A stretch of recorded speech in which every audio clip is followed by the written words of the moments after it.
story began when I was 13. It was one of like the most hard times in my life. Me, at the age of 13, here I go, and my father's not there anymore.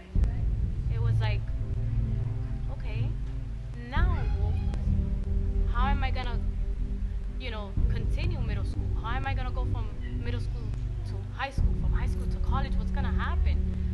And me knowing the story, I was aware of the story. I do know the truth. I knew the truth back then, but it was still hard because nobody could fill in that.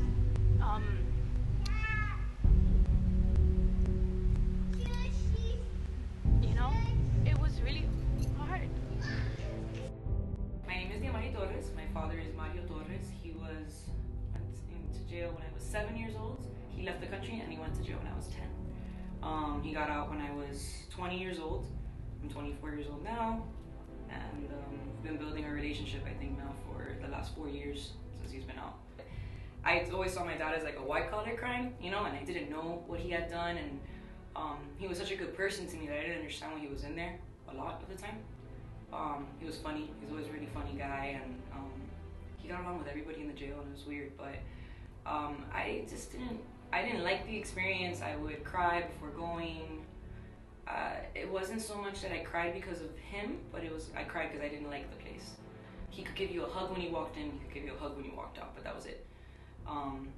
Sometimes he'd sneak, like, touching my hand across the table. Like, things like that. It was like I just wanted to sit on his lap, like I used to when I was 5. But that doesn't happen because you can't, like, they're watching you.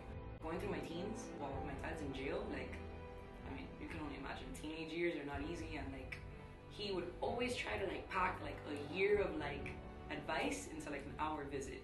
And it would become a fight, because I felt like he was picking on me. And I would cry every time I drove up there. I would never cry in front of him. It was really, really tough.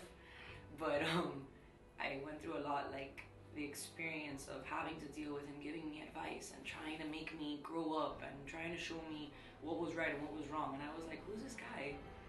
This guy in jail telling me what's right and wrong. Like, I'm out, I'm the one trying to do something. And it was like I was angry. And then as I got older, I started to realize, like, I'm not really angry at him. I'm angry at the situation.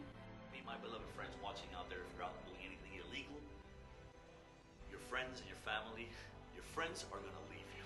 The only people that are gonna stay with you is your family.